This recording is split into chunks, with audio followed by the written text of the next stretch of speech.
Hello, the wait is finally over. The brand new BMW R1300 GS Adventure, the beast. It's finally here in the UK and able for us to test ride. We are one of the first people in the UK to get our hands on it and of course put it through its paces. Is it much different to the 1250? Is it worth the upgrade? These are the sort of questions we're going to ask. So let's get kitted up. Let's go and have a look at the bike.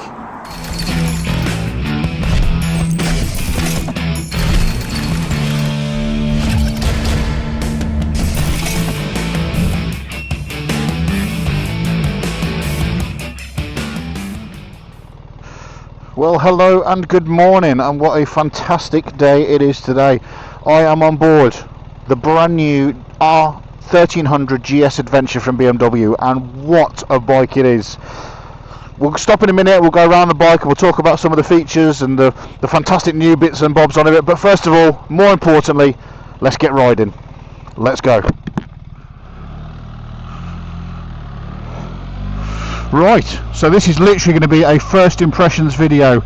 I have literally just picked the bike up. The bike is brand spanking new.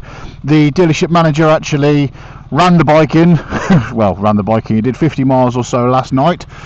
So this is literally probably the maiden proper voyage of the bike. Certainly the first one from a customer's point of view.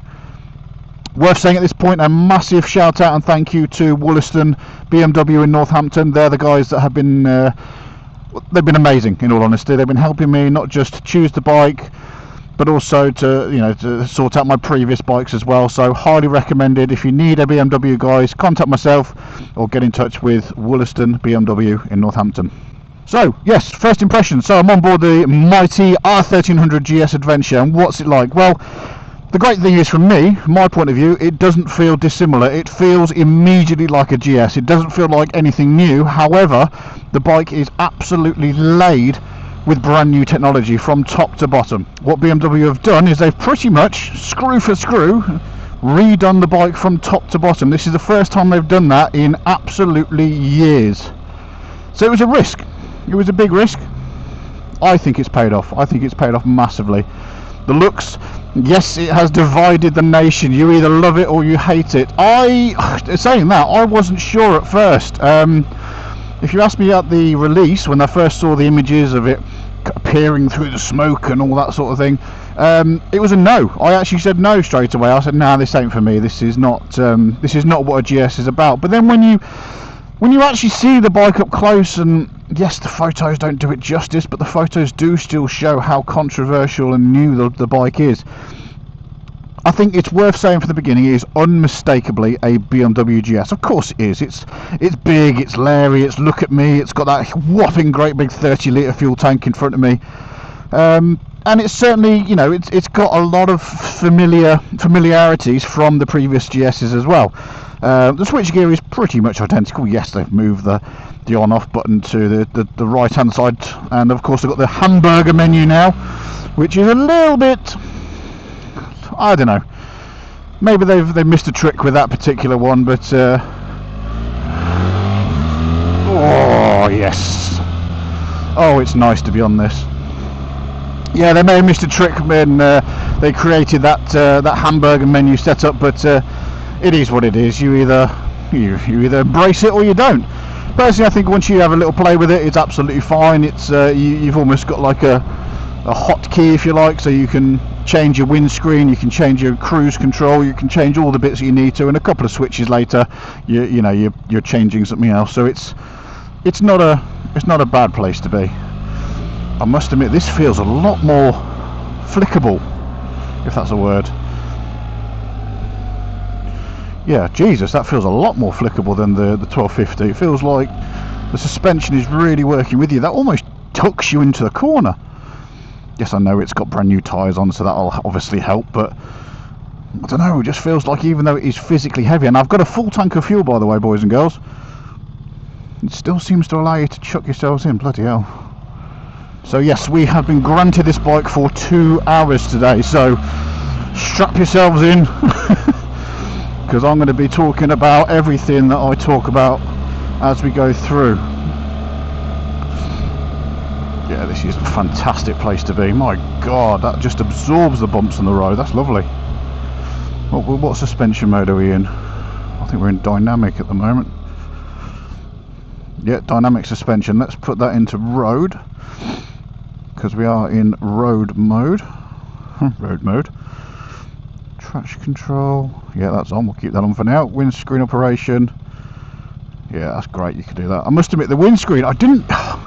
It looks like a piece of, like a slab in front of you. It doesn't look like it's going to be as good as it is, but because it's got those additional winglets on as well, that does seem to make a lot of difference.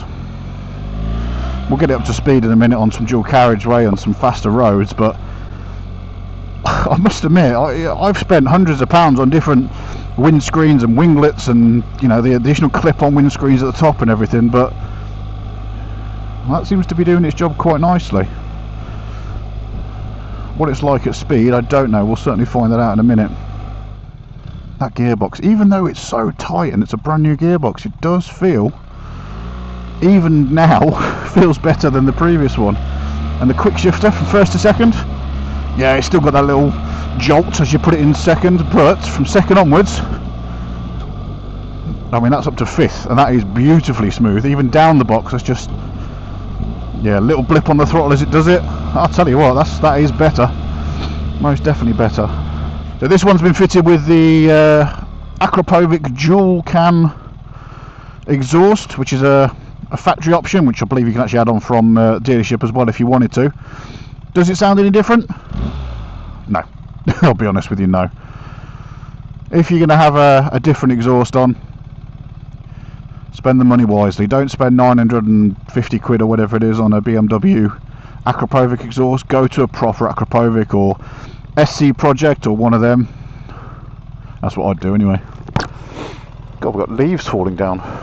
You can tell we're in autumn. Oh, I like that. So just like the older Boxer engines, every time you rev it, it leans to one side. That's brilliant. You know you want a Boxer if it leans. Of course, the big thing about this now, they've now enhanced both suspensions. The telelever front suspension has always been the pinnacle of what makes GS a GS, and how it handles and how it behaves and how planted it feels on the road. So what they've done now is they've evolved it, aptly named the telelever Evo. So it's the evolution of the telelever side of things. It's now more adjustable. It's got far more response to how you ride and how it behaves on the road. So you feel even more planted. And my God, that turns in so nicely. I mean, I know GS's have always been good at turning in and been able to flick it around. The centre of gravity is so low. Even with a full tank of fuel, you just give it a little nudge and off it flicks. That's incredible. But this now seems to behave even better. And a couple of those corners back there, you set it up for the corner and it just stays in that line. It's fantastic. I know that a couple of other motor bloggers who've been able to test ride this over in Spain, and lucky enough to test ride it yesterday, I believe, they have said very similar sort of comments. So it's yeah, fantastic. Really enjoying it. Right, I'll tell you what, I'm going to pull over and we'll have a walk around the bike. See you in a second. So after years of successful trading, BMW have decided to enhance their BMW GS to a new level. What they've done is they've created not just the GS, but this here, the Adventure. This, of course, is the big boy. This is the one you're going to use to tour the world. However, a lot of people have already said, is it as good as the 1250? Have they ruined it? Have they catered the bike too much to the sporty side of things? Have they put too much technology on it? Well, we've been riding it around today, and I can categorically say with a pleased relief on my face that they have not ruined this bike. This bike is absolutely phenomenal. We knew it would be. BMW don't make a bad bike.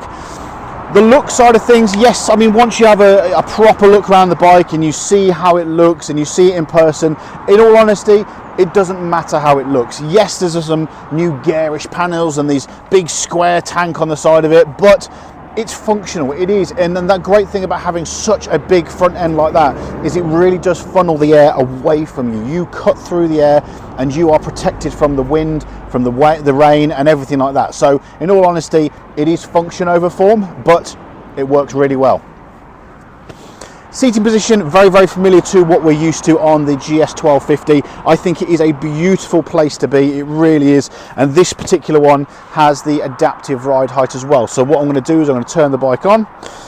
What I love about the adaptive ride height is it's continuously working for you and adapting itself, not just with the new suspension setup, but of course to make it as comfortable as it can do getting on and off the bike. When you come to the lower speeds, it drops that suspension down to a more comfortable position, so even the more shorter leg people can get a more comfortable base with their feet.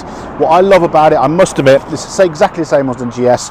As long as the bike ignition is switched on, you go to put it on the centre stand. As soon as your centre stand touches the floor, it raises that suspension up for you, both the back and the front, and then making it onto the centre stand is an absolute doddle. Look at that, nice and easy. What I do absolutely love is they've created this really nice light profile on the front. Obviously the X light, which some people love it, some people hate it. I'll be honest with you, it's grown on me massively. It is a very good light pattern which is put on the road, and of course the Adventure comes with these auxiliary lights as standard. Do I like the look of them? The jury's out on that one at the moment. I think they're going to work very well at night time. They've got a really nice light pattern as well. But you know me, I love putting auxiliary lights on bikes, so I may be exchanging them or adding some of my own lights to it at some point, just to really make sure I'm seen as best as I can do.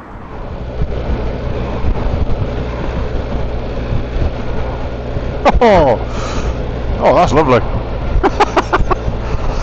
That just cups your legs. Shouldn't use the word cup, should I? It's cupping my legs. That's fine, we'll go with it. Oh.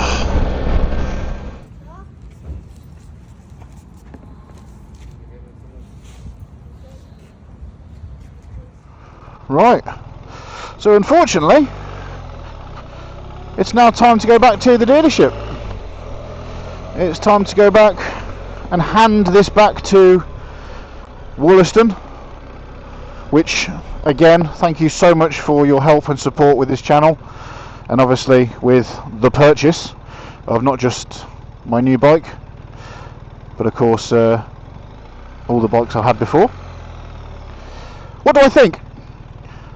Right, so verdict time. What do I think? Is this bike an upgrade to the 1250? Well, yes, there is no there's no like even hesitation, to be fair.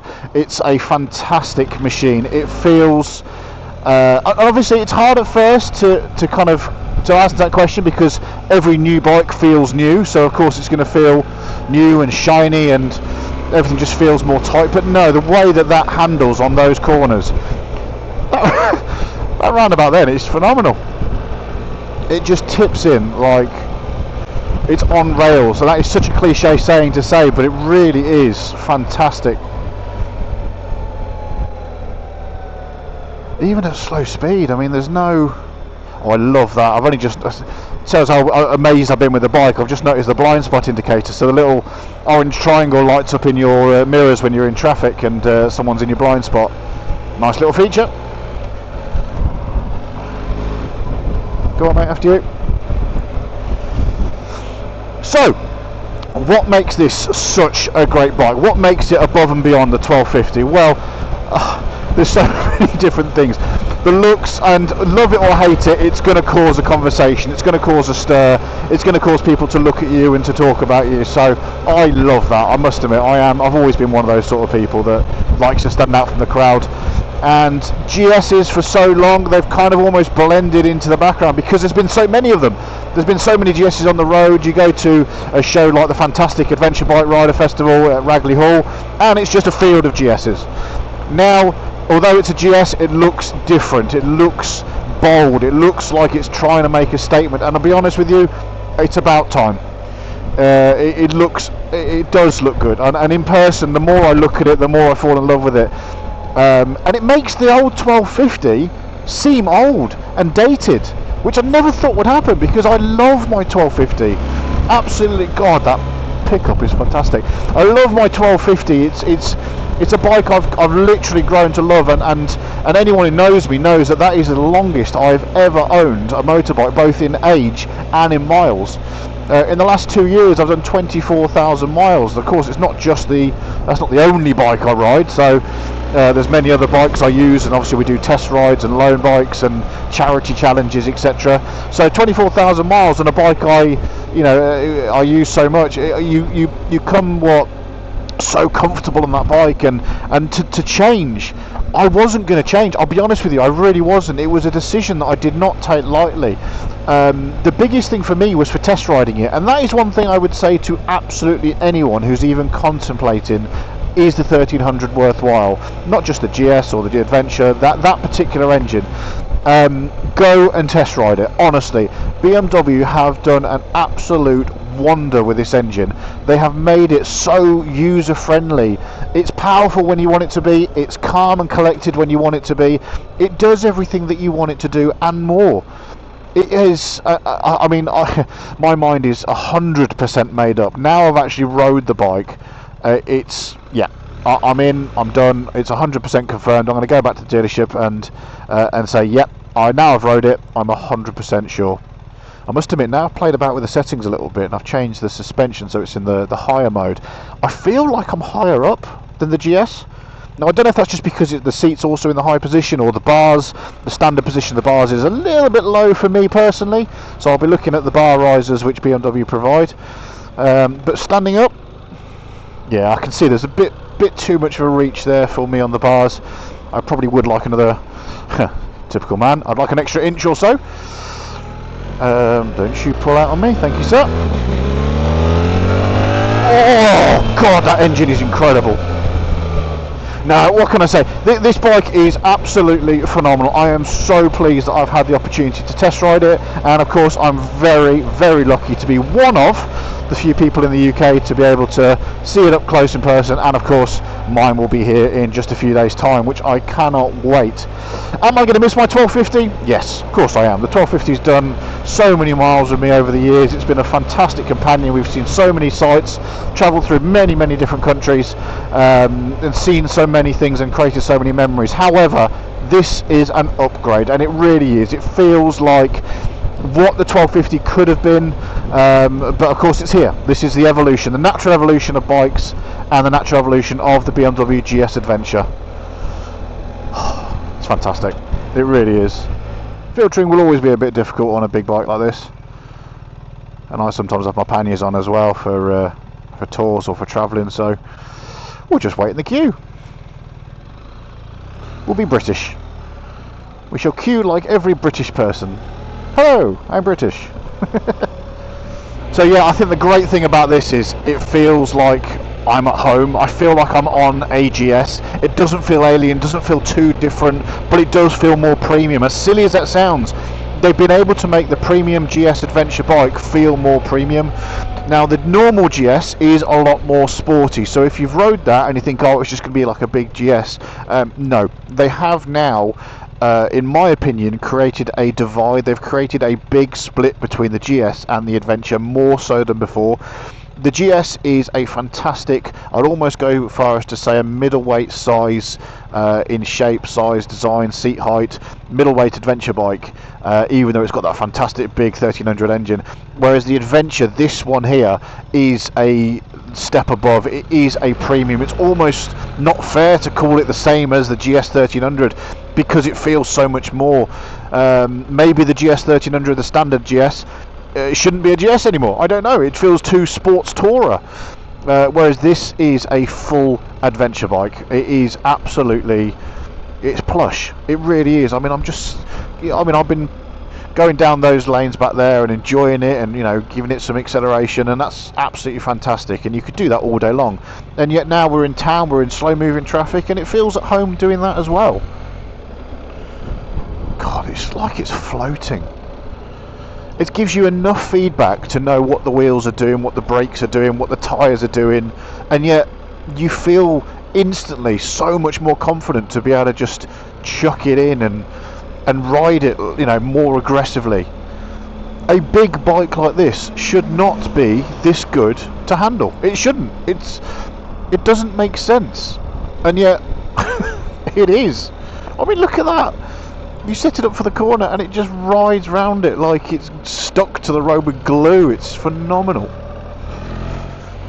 So So yes, that engine is the same engine that's in the GS 1300.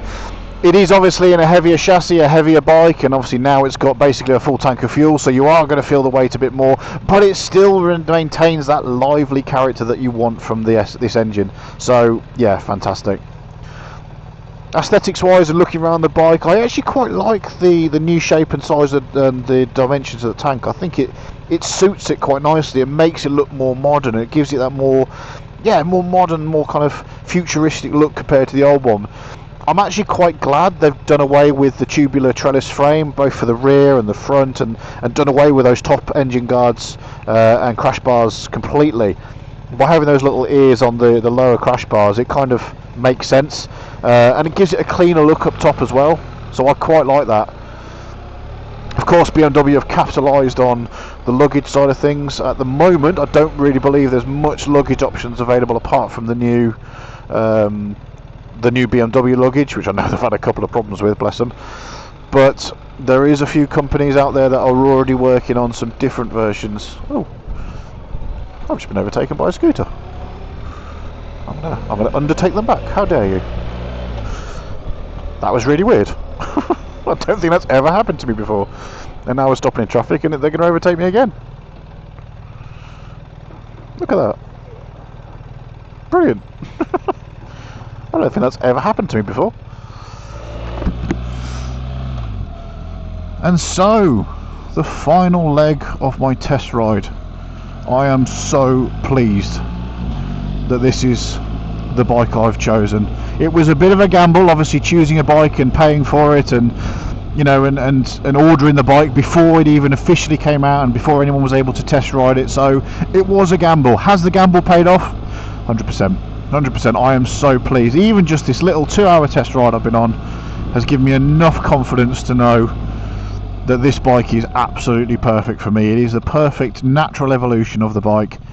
I'm really pleased with it. And as we return back to the dealership, it's worth saying one last time, thank you so much to BMW Wollaston in Northampton. Really appreciate your help and support with the channel, but of course with me being a customer of theirs as well, it's so nice to have a dealership that they understand you as a customer. They're there to help, they're not there to rip you off or anything like that. Worth saying at this point, Wollaston BMW has actually been knocked down at the moment. They are rebuilding it, so they're in the process of a complete refurb.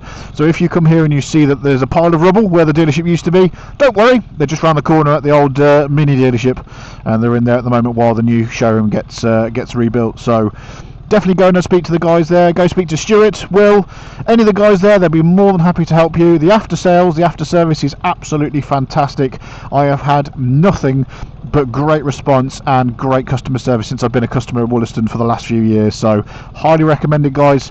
I know it's hard to find a dealership that will look after you, but Wollaston Motors in Northampton, worth checking.